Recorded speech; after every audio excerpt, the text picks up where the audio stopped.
Imagina una ciudad amurallada en el año 1220. Las murallas tienen 10 metros de espesor. Hay comida para 6 meses. 500 arqueros vigilan las torres. Y aún así, la ciudad se rinde 3 días después de ver las primeras hogueras en el horizonte. Sin asalto, sin arietes, sin una sola flecha disparada contra sus muros. Magia, no, matemáticas del terror. Los mongoles no conquistaron medio mundo porque fueran más salvajes que sus enemigos. Lo conquistaron porque entendieron algo que las universidades de guerra tardarían siglos en reconocer. La batalla más eficiente es la que nunca se libra. Mientras los ejércitos europeos estudiaban formaciones y los chinos perfeccionaban catapultas, un grupo de ingenieros mongoles diseñaba algo más sofisticado. Sistemas para romper la mente del enemigo antes de que pudiera usar sus armas. Esta noche vas a descubrir cómo un matemático reclutado calculaba exactamente cuántos días de terror psicológico necesitaba para que una ciudad colapsara. Cómo un objeto tan simple como una flecha de madera podía convertirse en instrumento de tortura auditiva. Y cómo el ejército más temido de la historia usaba el miedo no como fin, sino como herramienta de ingeniería social. Pero antes de que te acomodes, tómate un momento para dar me gusta al vídeo y suscribirte, pero solo si de verdad te gusta lo que hago aquí. Y cuéntame en los comentarios desde dónde estás escuchando esto y qué hora es para ti. Me resulta increíble ver cómo la historia une a personas de diferentes partes del mundo. Ahora respira, relaja los hombros. Deja que tu cuerpo se hunda en la superficie donde descansas. Vamos a un lugar donde el silencio era tan aterrador como el grito de guerra. Eres Li Wei.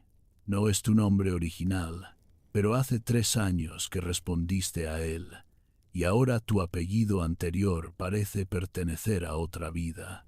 Tienes 32 años y manos que huelen permanentemente a pegamento de hueso hervido. No eres mongol, eres un ingeniero chino capturado durante el asedio de Zhongdu, y tu talento para las matemáticas te salvó la vida cuando 200 de tus compatriotas fueron ejecutados por ser, simplemente, prescindibles. Esta mañana de abril del año 1220 despiertas en una tienda de fieltro que se balancea suavemente con el viento de la estepa.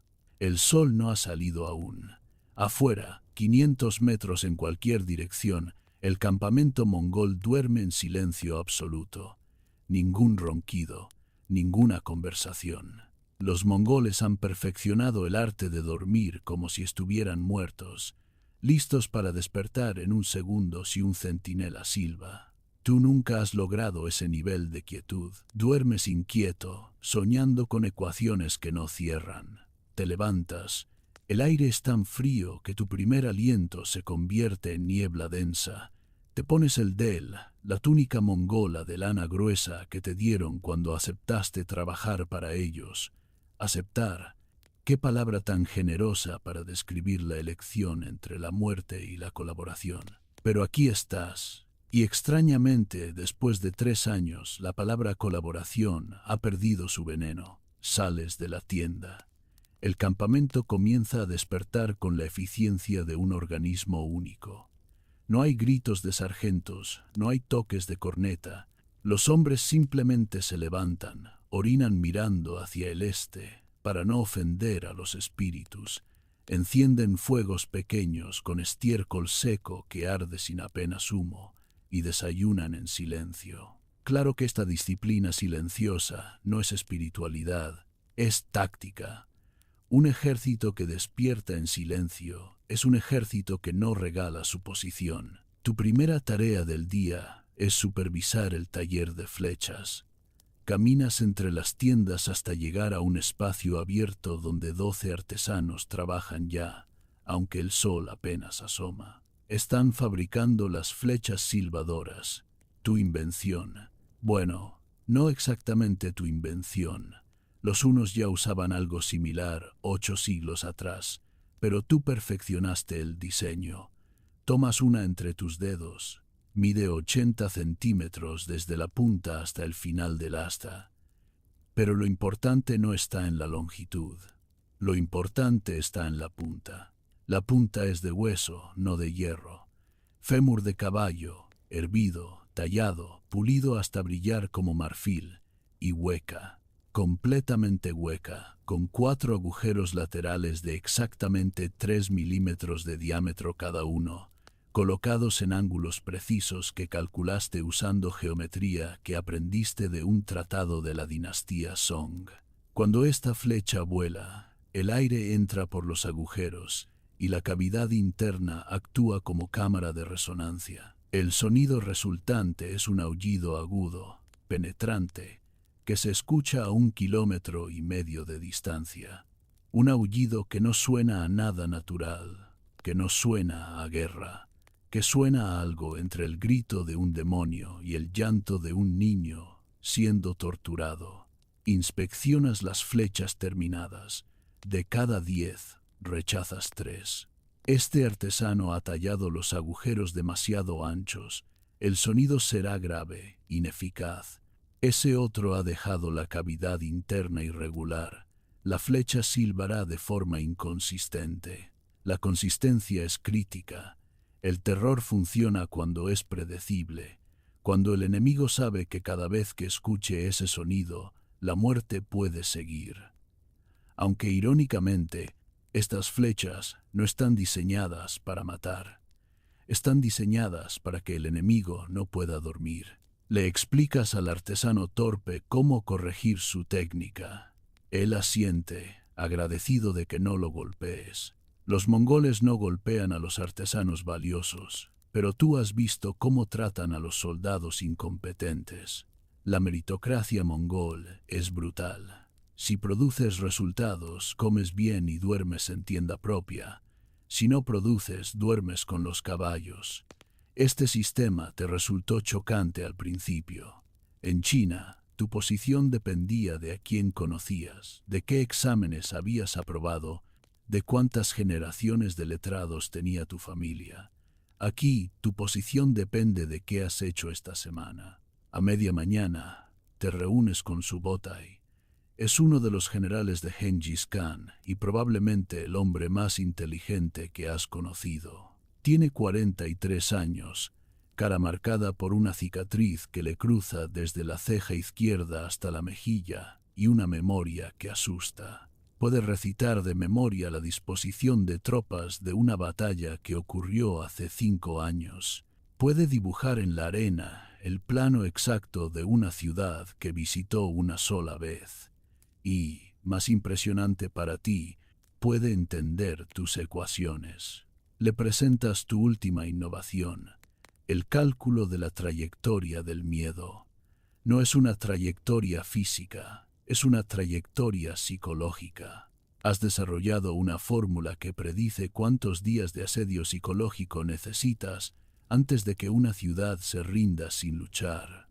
Las variables incluyen tamaño de la población, reservas estimadas de comida, número de asedios previos que hayan resistido experiencia, genera confianza, distancia a refuerzos aliados y un factor que llamas orgullo del líder.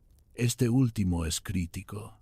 Un gobernador joven con algo que demostrar puede resistir 3 días más que un gobernador anciano que ya ha visto suficiente muerte.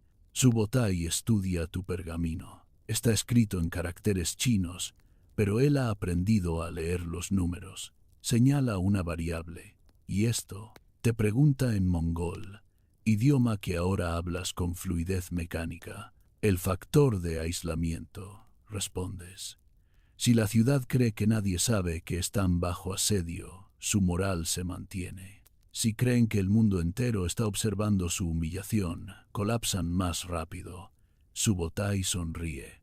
No es una sonrisa agradable. Es la sonrisa de un hombre que acaba de añadir una herramienta nueva a su arsenal. Esta semana la probaremos, dice. Merv está a 5 días de aquí. Merv, una de las ciudades más grandes de Asia Central. 100.000 habitantes. Murallas que han resistido 3 asedios en 200 años, y según tu cálculo, se rendirá en 11 días de terror psicológico sin que un solo ariete toque sus puertas. Si funciona, vivirás como un noble. Si fallas, bueno, los mongoles no pierden tiempo con ingenieros equivocados. Por la tarde, supervisas el entrenamiento de los fuegos fantasma. Esta es tu rutina favorita porque es teatro puro. La técnica es simple, pero requiere disciplina absurda.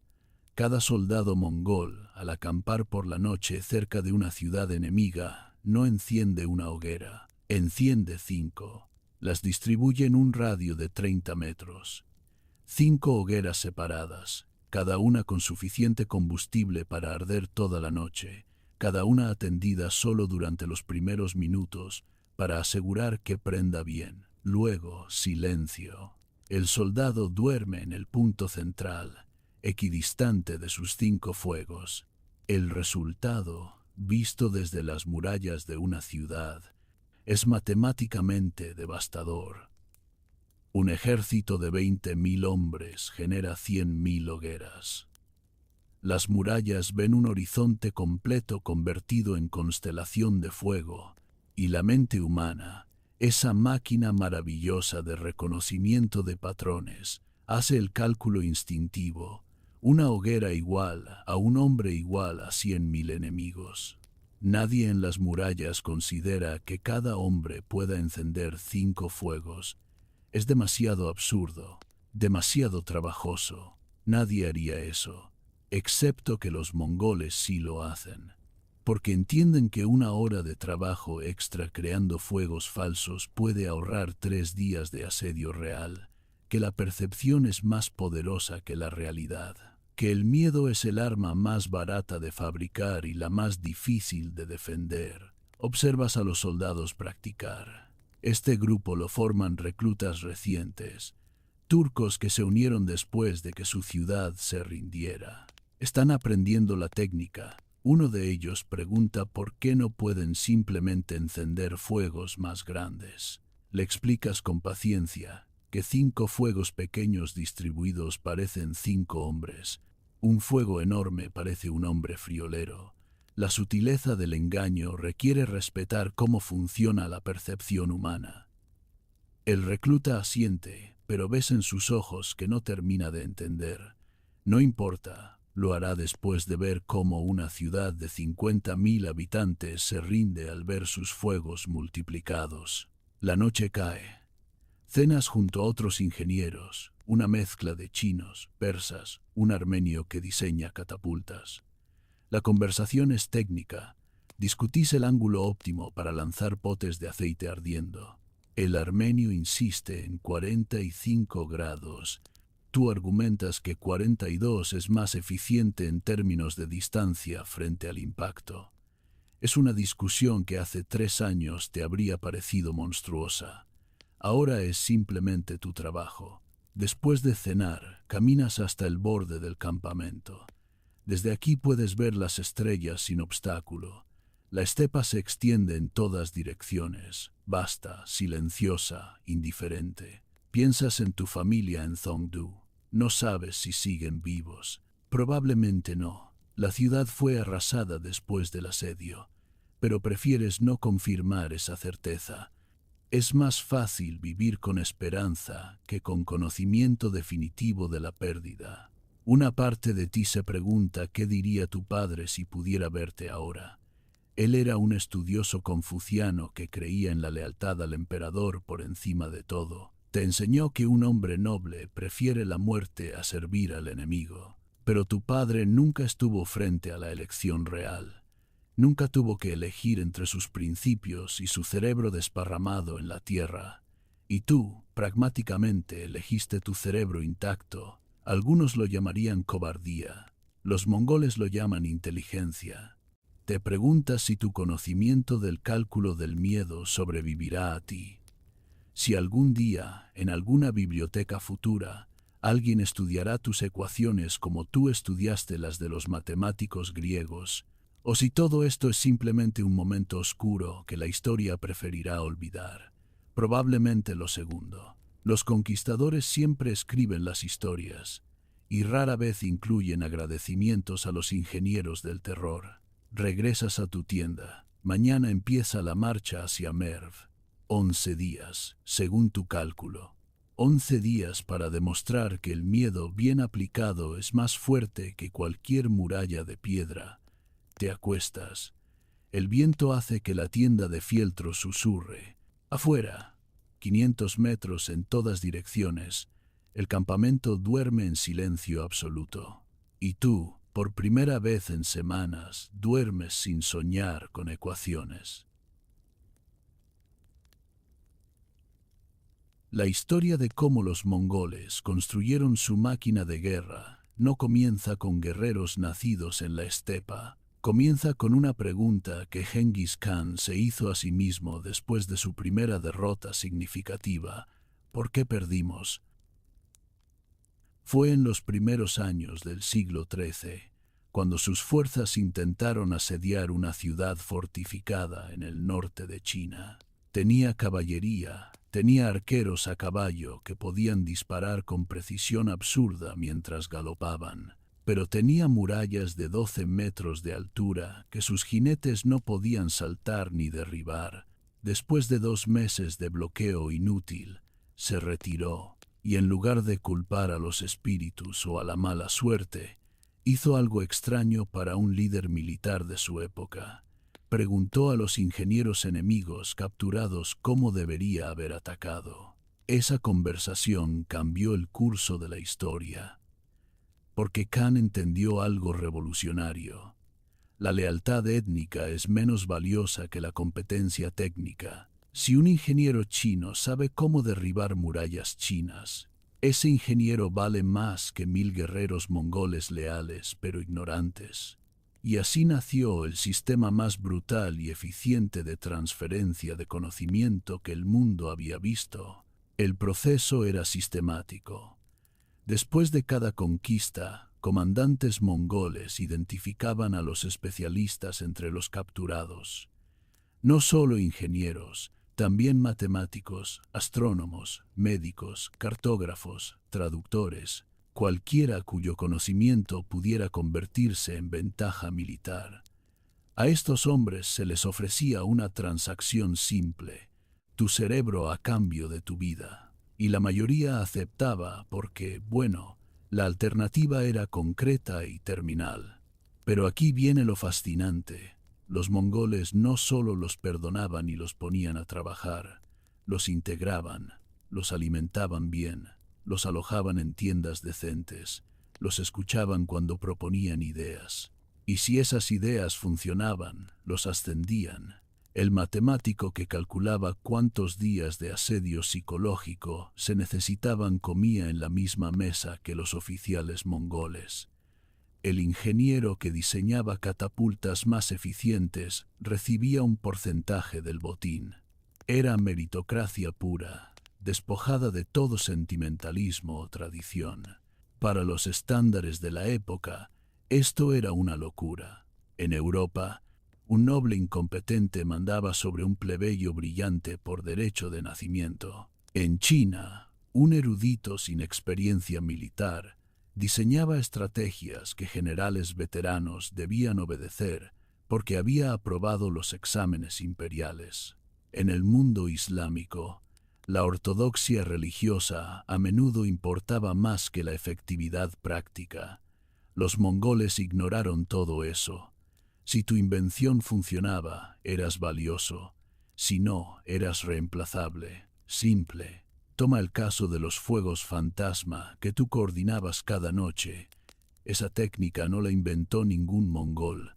La desarrolló un estratega persa capturado durante la conquista de Samarcanda. Un hombre con un nombre impronunciable que los mongoles simplemente apodaron el contador. Su razonamiento era matemático. Si cada soldado puede engañar visualmente a una ciudad, haciéndole creer que hay 5 soldados por cada uno real, multiplicas tu fuerza percibida por 5 sin gastar un solo recurso adicional. excepto combustible y tiempo. El contador presentó su idea a Subotai. Subotai la probó en el siguiente asedio. Funcionó. El contador recibió una tienda más grande y permiso para quedarse con un caballo capturado. 3 años después, el contador era asesor directo de Khan en temas de guerra psicológica, y cuando murió, no fue ejecutado ni abandonado. Fue enterrado con honores de oficial mongol, su tumba marcada, su familia protegida, porque los mongoles entendieron algo que sus enemigos tardaron siglos en comprender. El conocimiento no tiene etnia, la inteligencia no tiene patria, y un sistema que recompensa resultados siempre vencerá a un sistema que recompensa linaje. El sistema funcionaba porque era transparente y predecible. No importaba si eras mongol, chino, persa, ruso, armenio o turco. Importaba qué podías hacer. Y esa claridad brutal eliminaba toda la ambigüedad política que paralizaba a otros imperios. No había favoritismo cortesano. No había intrigas sobre quién tenía el parentesco correcto. Solo había una pregunta: ¿tu idea funciona? Si sí, asciendes. Si no, otro ocupará tu lugar. Las flechas silbadoras que tallabas cada mañana eran otra importación. Los hunos las habían usado siglos atrás, pero su diseño era rudimentario. Generaban ruido, sí, pero inconsistente. A veces silbaban, a veces no. Tu contribución fue aplicar principios de acústica que habías aprendido de tratados chinos sobre campanas de bronce. Calculaste el diámetro exacto de los agujeros, el volumen preciso de la cámara de resonancia, el ángulo óptimo para que el viento fluyera. Convertiste una idea antigua en tecnología confiable. Cuando presentaste el prototipo perfeccionado a Subotai, él no preguntó de dónde venía la idea original, no preguntó si era auténticamente mongol. Disparó la flecha, escuchó el aullido y dijo: necesitamos 1000 de estas para el próximo mes.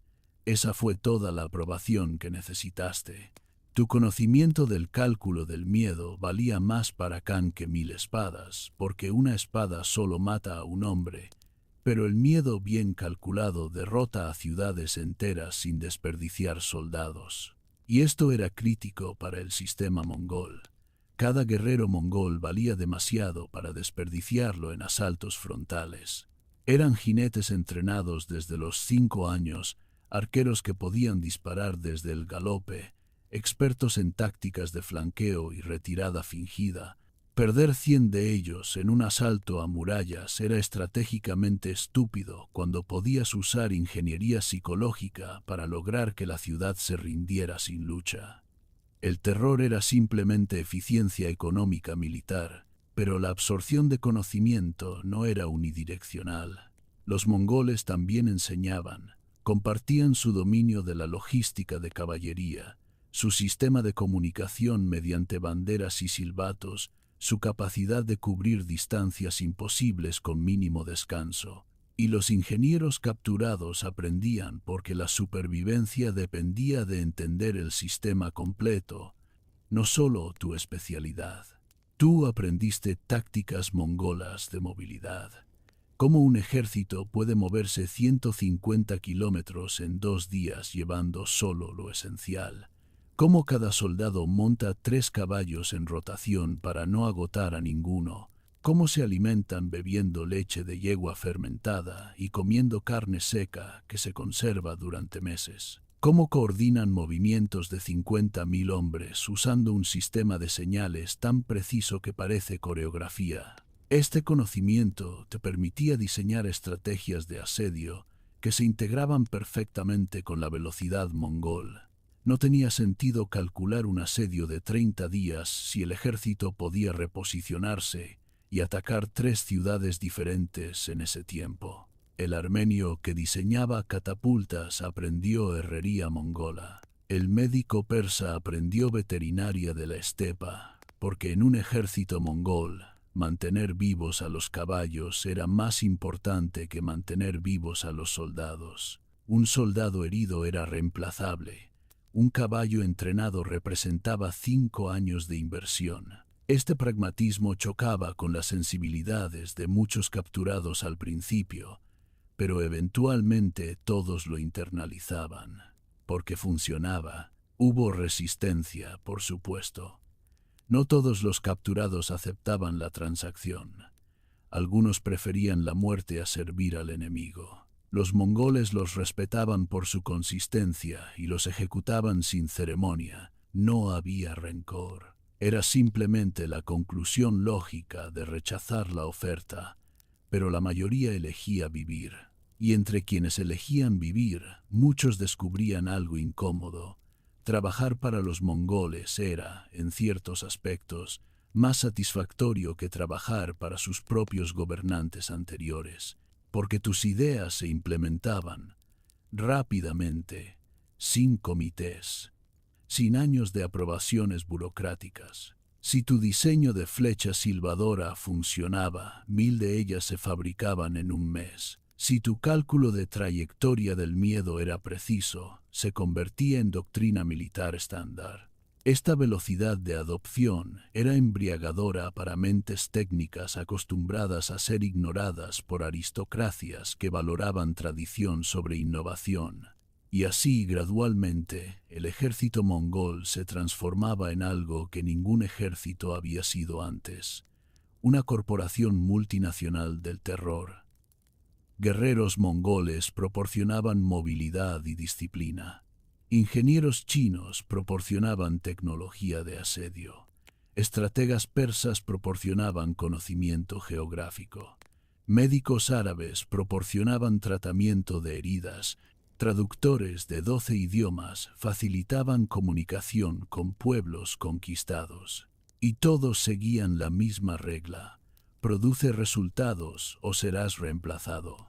Este sistema permitió velocidades de conquista que parecían imposibles. Ciudades que deberían haber resistido años caían en semanas. Ejércitos que deberían haber tardado meses en movilizarse aparecían en fronteras seguras en días. Y cuando los cronistas europeos posteriores intentaron explicar cómo un pueblo de la estepa conquistó desde Corea hasta Hungría, atribuyeron el éxito a ferocidad bárbara. Pero la verdad era más simple y más aterradora.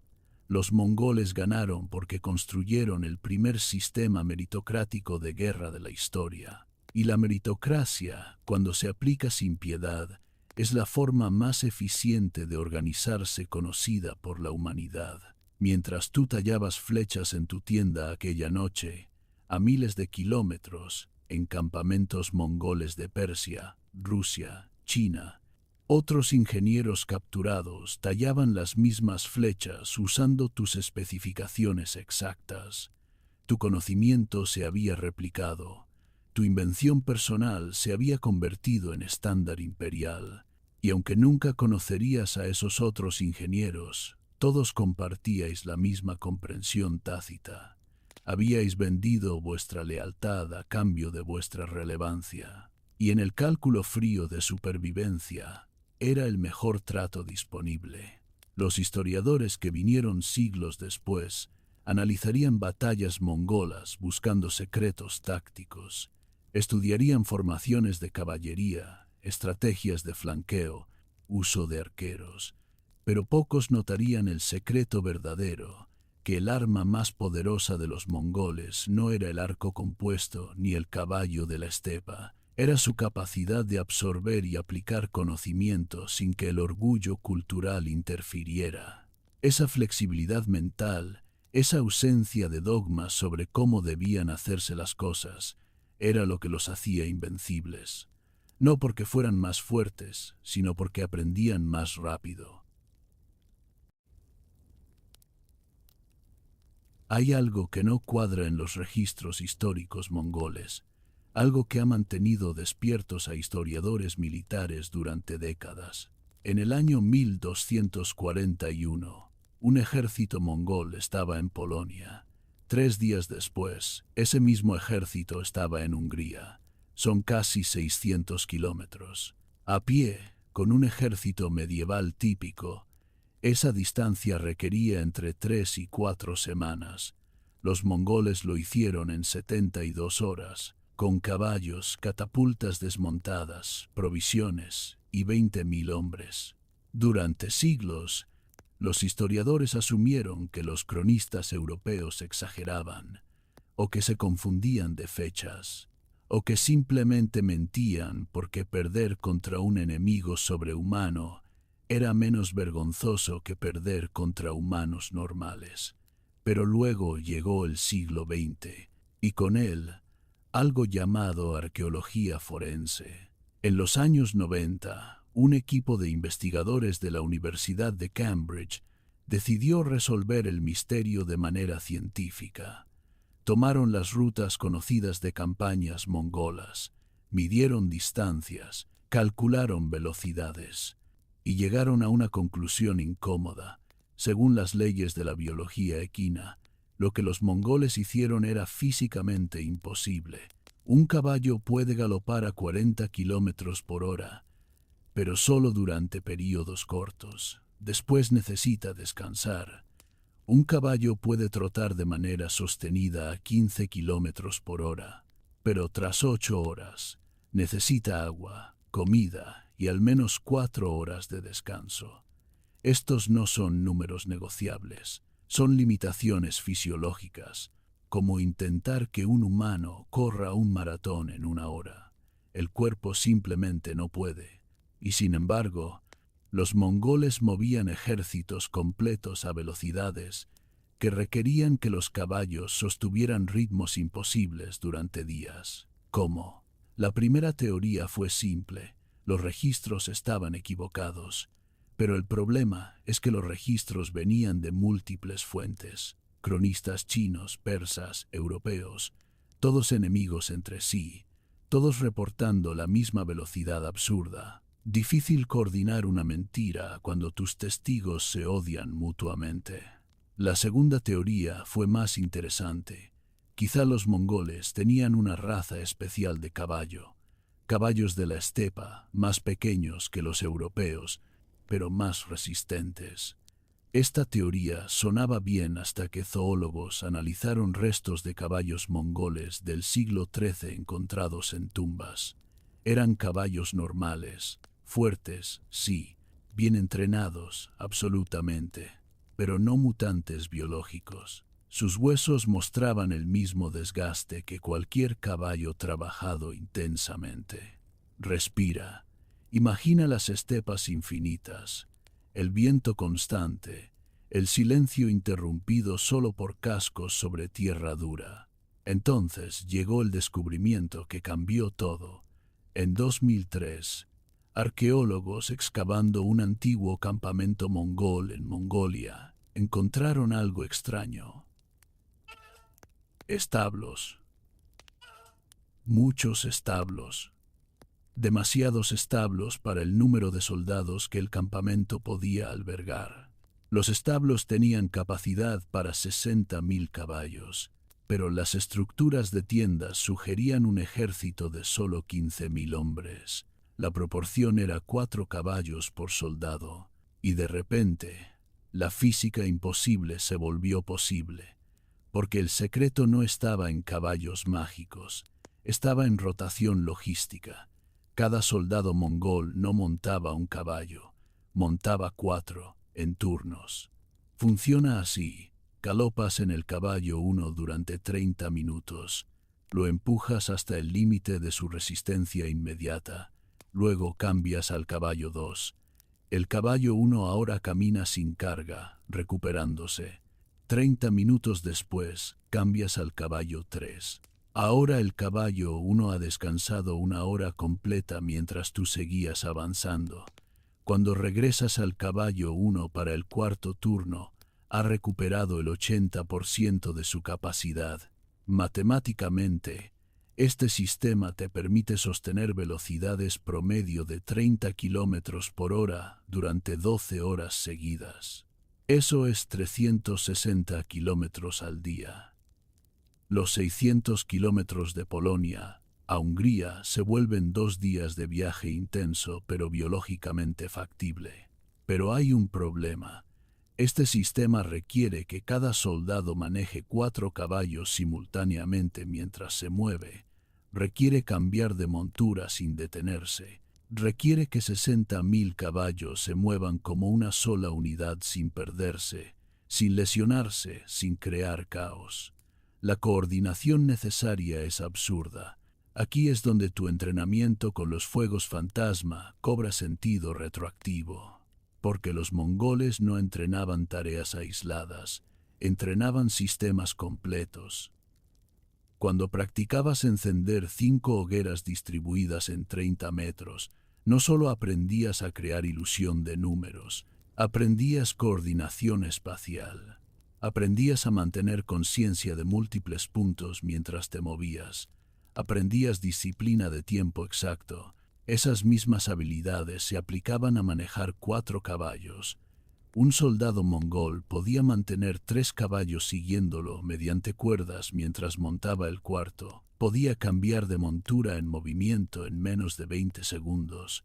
Y cuando 50 soldados hacían esto simultáneamente, el resultado era una danza coordinada que parecía imposible, pero era simplemente práctica obsesiva. Los investigadores de Cambridge hicieron más descubrimientos. Analizaron depósitos de estiércol en rutas de campañas mongolas. La composición química revelaba dietas de caballos, y las dietas eran sorprendentes. Los mongoles no llevaban forraje. Entrenaban a sus caballos para pastar rápidamente durante pausas cortas. Un caballo mongol podía consumir suficiente hierba en 15 minutos para sostenerlo otras 3 horas.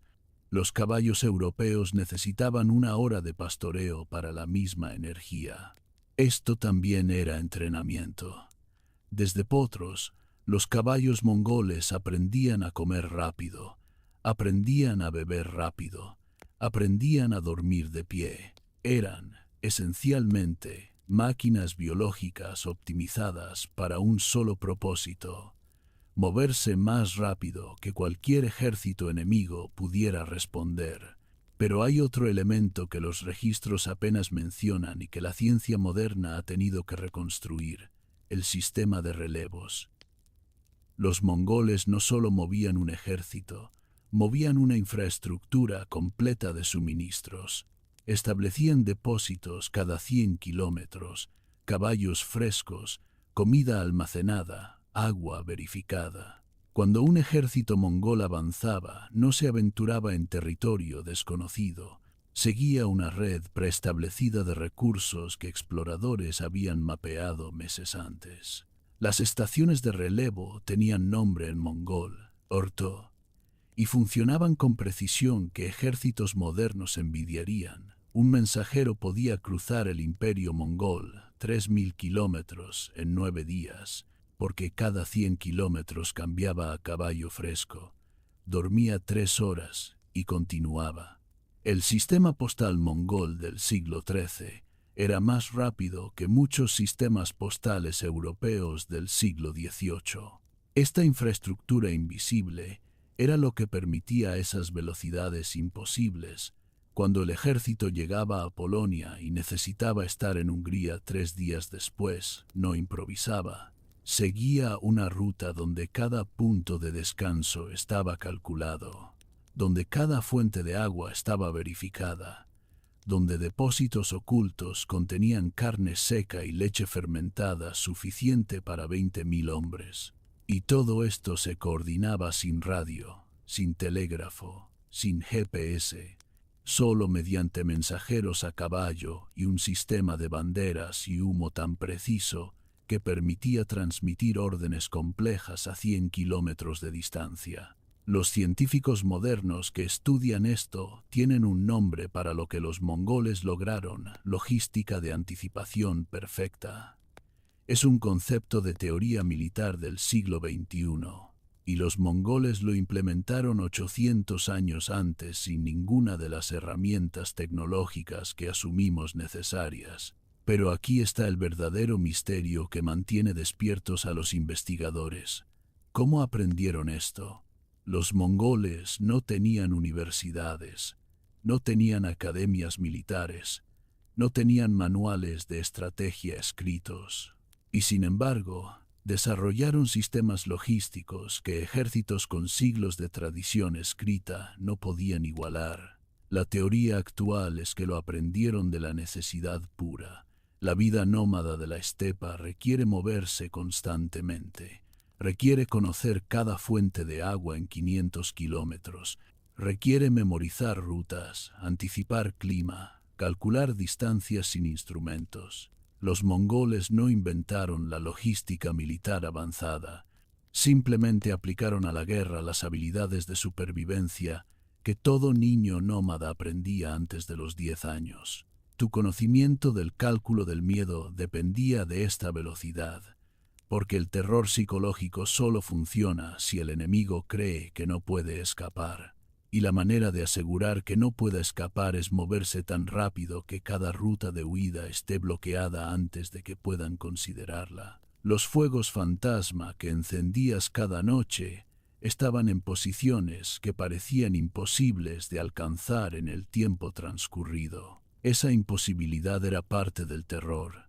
Las murallas veían hogueras al norte, al día siguiente las veían al este, al tercer día al sur, y la mente humana, enfrentada con lo imposible, colapsa en pánico, porque si el enemigo puede estar en 3 lugares simultáneamente, entonces las reglas normales de la guerra no aplican. Y si las reglas no aplican, no hay estrategia de defensa confiable, solo rendición. Esa velocidad imposible que los científicos modernos apenas pueden explicar era tu arma más efectiva que las flechas silbadoras, más efectiva que las catapultas, porque rompía la lógica fundamental que los defensores usaban para mantener la moral, y sin lógica, sin esperanza racional de victoria, las ciudades se rendían antes de que el primer ariete tocara sus puertas. Hay una ironía histórica tan profunda que casi parece imposible, pero los registros son claros, verificados por cientos de fuentes independientes durante casi 100 años, desde mediados del siglo XIII hasta mediados del siglo XIV. La ruta de la seda fue el lugar más seguro del mundo para viajar. Un mercader podía caminar desde Beijing hasta Bagdad, llevando oro visible en su cinturón.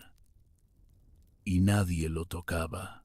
Un diplomático europeo podía cruzar 5.000 kilómetros de territorio mongol sin escolta armada y llegaba intacto. Esta era se llamó la Pax Mongolica, la paz mongola, y fue creada por el ejército más violento que el mundo había conocido hasta entonces. Piensa en esto desde la perspectiva de un mercader del año 1260. Has escuchado historias sobre los mongoles. Todo el mundo las ha escuchado. Historias de ciudades arrasadas, poblaciones enteras eliminadas, terror que hacía que reyes se rindieran sin luchar. Y ahora te dicen que puedes viajar a través de su territorio con total seguridad. ¿Lo crees? Al principio, nadie lo creía. Los primeros mercaderes que se aventuraron en territorio mongol lo hicieron con miedo absoluto. Llevaban regalos, preparaban excusas, esperaban el momento en que soldados mongoles aparecerían y exigirían todo lo que poseían. Pero ese momento nunca llegaba. Los soldados aparecían, sí, pero pedían ver tu pase de viaje, un documento simple, un sello oficial mongol. Si lo tenías, te escoltaban al siguiente punto de control, te daban direcciones, te advertían sobre el clima y te dejaban ir. Si alguien te robaba en territorio mongol y reportabas el crimen, las autoridades mongolas investigaban con una ferocidad que ningún reino europeo o asiático igualaba. Encontraban al ladrón, lo ejecutaban públicamente y te compensaban el doble del valor robado del tesoro imperial.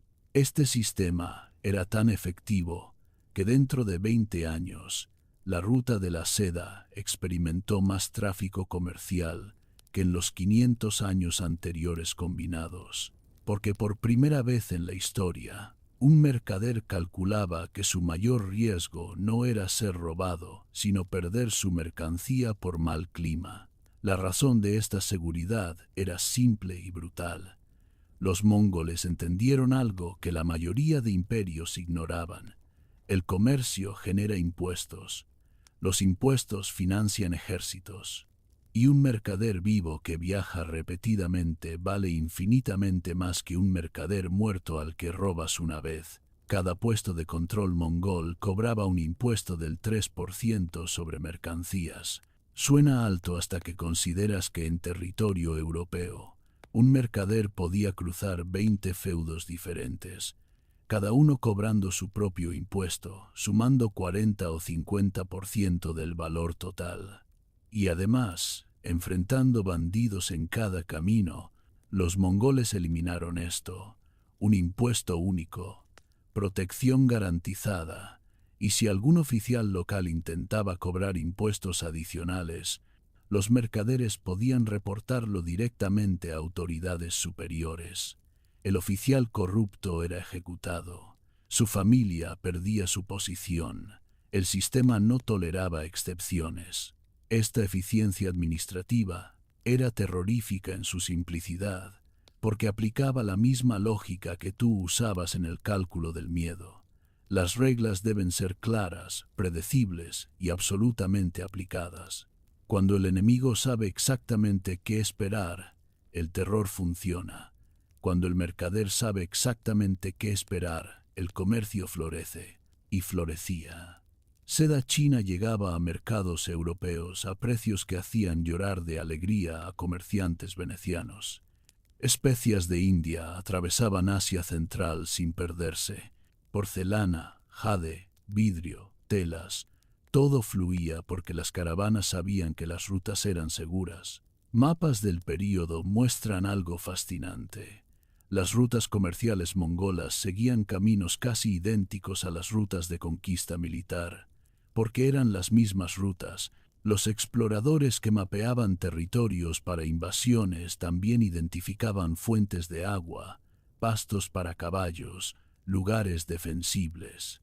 Esa información luego se convertía en infraestructura comercial.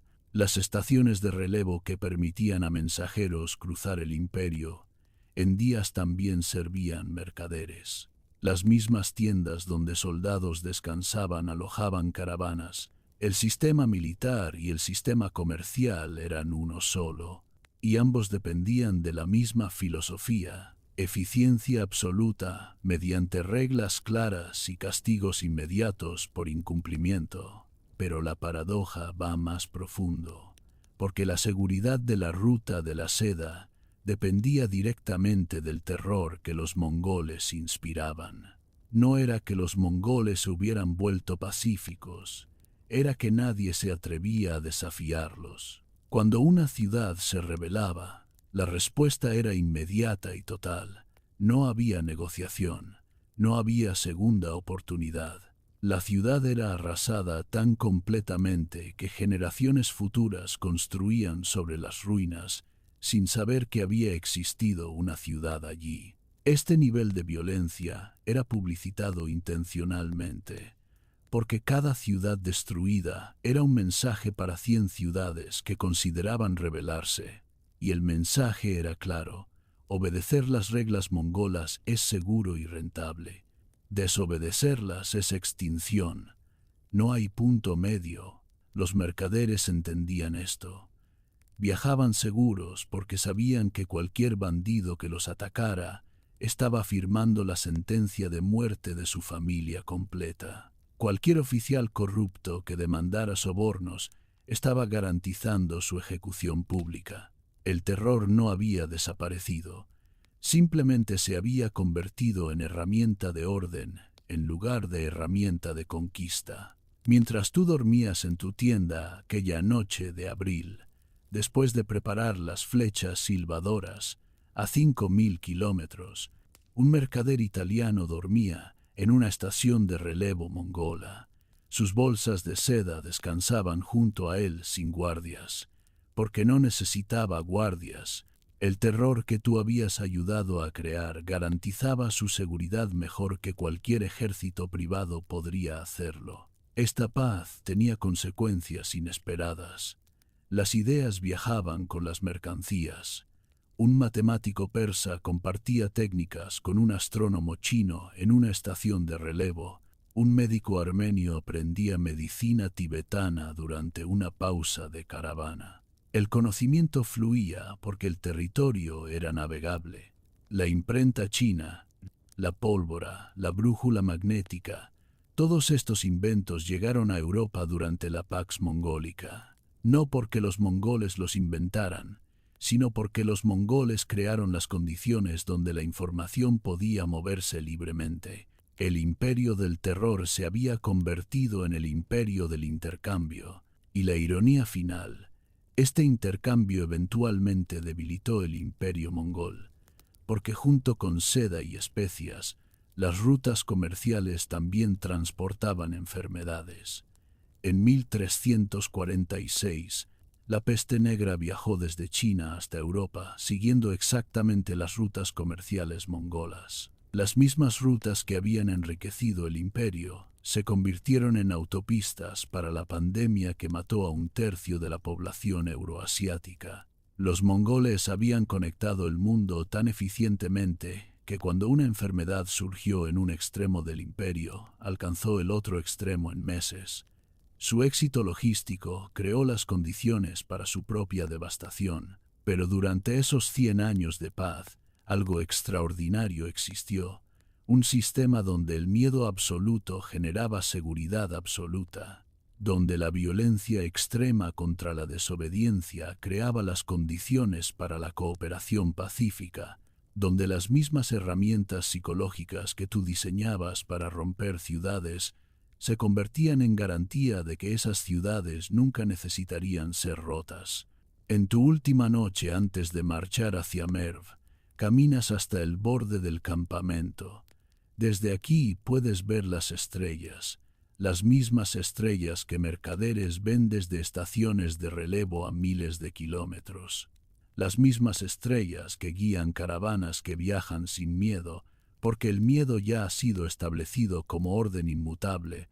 Piensas en tu flecha silbadora, en su aullido diseñado para quebrar la moral de defensores, y piensas en cómo ese mismo aullido, escuchado una vez, garantiza que 1000 defensores futuros se rindan sin necesidad de escucharlo de nuevo. El terror tiene memoria, y la memoria del terror es más poderosa que el terror mismo. Mañana comenzará el asedio de Merv. 11 días, según tu cálculo. 11 días de fuegos fantasma. 11 días de flechas que aúllan sin matar. 11 días de una ciudad contemplando un ejército que parece 5 veces su tamaño real, moviéndose a velocidades imposibles, coordinado por una inteligencia que parece sobrenatural. Y en el día 12, si tus ecuaciones son correctas, las puertas se abrirán.